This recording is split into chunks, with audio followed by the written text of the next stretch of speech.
Bom dia, bom dia, povo de Deus, é isso aí, vamos estudar a Palavra de Deus, parte de sábado pela manhã, uma nova aventura e tem como título Um Reino Inabalável. Vamos analisar com carinho, no contexto da Palavra de Deus, que existe um reino inabalável, um reino preparado para mim e para você. Bem, o que é que a gente podemos falar desse reino? 1 Coríntios capítulo 2, versículo 9, fala que nem olhos viram, nem ouvidos jamais ouviram o que Deus tem preparado para cada um de nós. No versículo anterior, no versículo que vai depois, fala que o Espírito Santo ele nos revela, ele nos dá a certeza desse reino maravilhoso. Bem, esse reino foi preparado por Deus. Lá em João capítulo 14, versículo 1 ao 3, Jesus diz que vai para o Pai e está preparando um lugar. Esse lugar já está preparado para cada um de nós. Agora, diante desse contexto, no livro de Hebreus, capítulo 12, do versículo 18 ao 29, eu quero ler especialmente dois versículos, versículo 25 e versículo 28. O 25 diz assim: Tende cuidado, não recuseis ao que fala, pois se não escaparam aqueles que recusaram ouvir, quem divinamente os advertia sobre a terra, muito menos nós, os que nós devíamos naquele dia que dos céus nos adverte.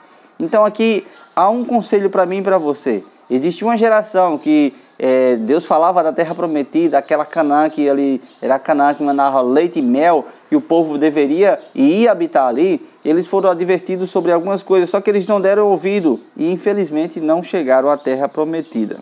Hebreus capítulo 12, versículo 28 diz assim: Por isso, recebendo nós um reino inabalável, retenhamos a graça pela qual sirvamos a Deus de modo agradável, com reverência e santo temor. Então, dentro desse contexto, há algo que a gente precisa aprender. O reino de Deus está preparado. Todos vão entrar no reino de Deus. É desejo de Deus que todos entrassem no reino dele. Mas, infelizmente, a gente sabe que existe o livre-arbítrio e a gente sabe que muitas pessoas, infelizmente, não aceitam o chamado de Deus. Deus nos chama constantemente a ouvir a palavra dele, analisar com carinho cada contexto que está dentro da palavra. E na volta de Cristo, o que irá acontecer?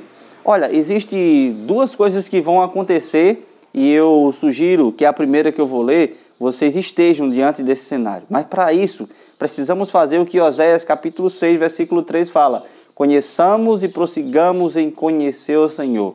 Estudar a palavra de Deus, gravá-la em nossa mente e em nosso coração, deve ser a nossa prioridade em todos os momentos da nossa vida. Deuteronômio também, capítulo 6, fala que a gente temos que ensinar nossos filhos, e os nossos filhos passar para os nossos filhos de geração em geração, escrever na nossa mente e no nosso coração a palavra de Deus constantemente. Mas olha só, Isaías, capítulo 25, fala de um grupo de pessoas que vão estar aguardando a volta do Senhor.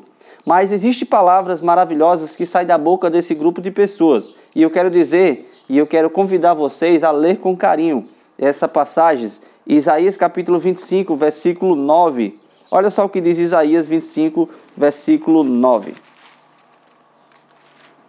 Diz o seguinte: Naquele dia se dirá: Eis que esse é o nosso Deus em quem esperávamos, e ele nos salvará. Este é o Senhor, a quem aguardávamos. Na sua salvação exultaremos e nos alegraremos. Diante desse contexto, eu sugiro vocês ficar diante desse cenário, ser esse grupo de pessoas. Para isso não é necessário só falar da boca para fora, só dizer eu aceito Jesus, eu creio em Jesus. Não, precisamos analisar com carinho cada contexto da palavra dele. Dentro da palavra de Deus encontramos o reino de Deus. Agora, o outro cenário oposto a esse se encontra em Apocalipse capítulo 6, versículo 16, que diz o seguinte: capítulo 6, versículo 16 do livro do Apocalipse, diz: E disseram aos montes e aos rochedos: Caia sobre nós e escondei-nos da face daquele que se assenta no trono e da ira do Cordeiro. Esse segundo grupo de pessoas, ele também deveria estar preparado, mas infelizmente rejeitaram a palavra de Deus e quando viram a certeza de tudo que está escrito nesse livro, a certeza aparecendo nas nuvens do céu, ele com vergonha e com tristeza se esconde nas rochas, pede para que as rochas caiam sobre ele. Eles clamam agora, desejam a morte. Mas o que a gente vemos aqui são pessoas que durante a sua vida não aceitaram a Jesus Cristo como seu Salvador, não analisaram cada detalhe da tua palavra. Precisamos constantemente analisar com carinho. E eu convido vocês a pedir o Espírito Santo a cada manhã, a cada instante, para que eles possam te dar sabedoria, te dar forças para viajar e conhecer a palavra de Deus. Precisamos nos apegar a Cristo Jesus. Que Deus possa abençoar vocês nessa manhã. E eu convido vocês a orar nesse exato momento. Querido Deus e eterno Pai, te agradecemos, Senhor, por essa mensagem.